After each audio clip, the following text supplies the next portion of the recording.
And the Lord had blessed Abraham in all things. So Abraham said to his oldest servant in his house, who ruled over all that he had. Who ruled over all that he had. Thank you. It took a while to put together, guys. Alright, he said, "Please put your hand under my thigh, and I will make you swear by the Lord, the God of heaven and the God of earth, that you will not take a wife for my son from among the daughters of the Canaanites, among whom I dwell. But you shall go to my country and to my family, and take a wife for my son Isaac. And if the woman is not willing to follow you, then you will be released from this oath. Only do not take my son back there."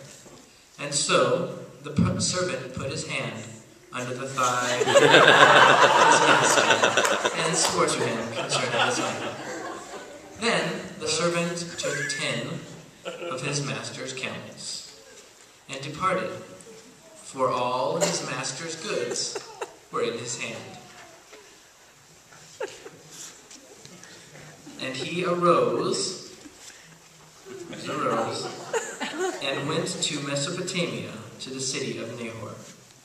And he made his camels kneel down outside the city by a well of water at evening time, the time when women go out to draw water.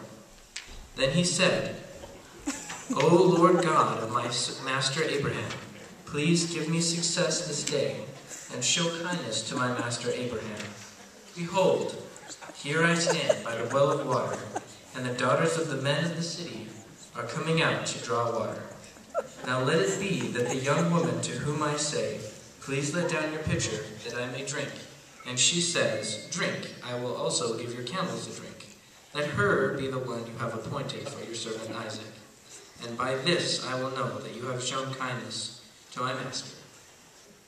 And it happened, before he had finished speaking, that behold, Rebekah, who was born to Bethuel, son of Milcah, the wife of Nahor, Abraham's brother, came out with her pitcher on her shoulder. And she went down to the well and filled her pitcher and came up. And the servant ran to meet her.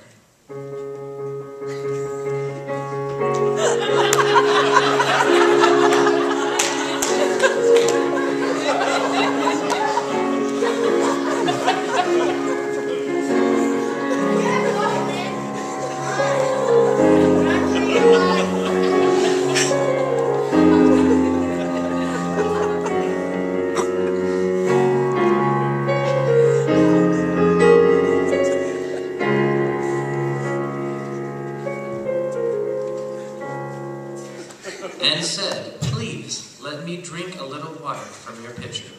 So she said, "Drink, my lord." And she quickly let her pitcher down to her hand and gave him a drink. And when she had finished giving him a drink, she said, "I will draw water for your camels also, until they have finished drinking." So she ran back to the well to draw water, and drew water for all his camels.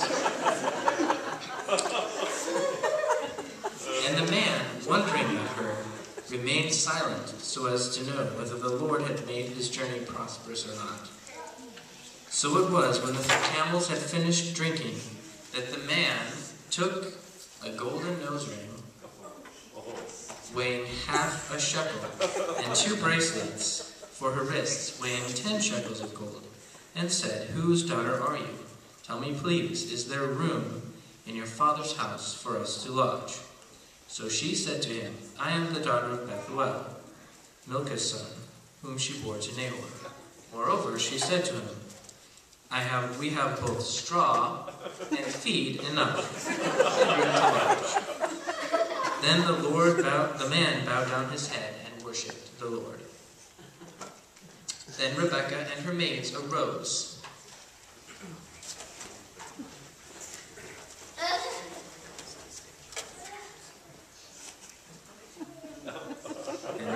handmaids arose, and they rode on the camels and followed the man.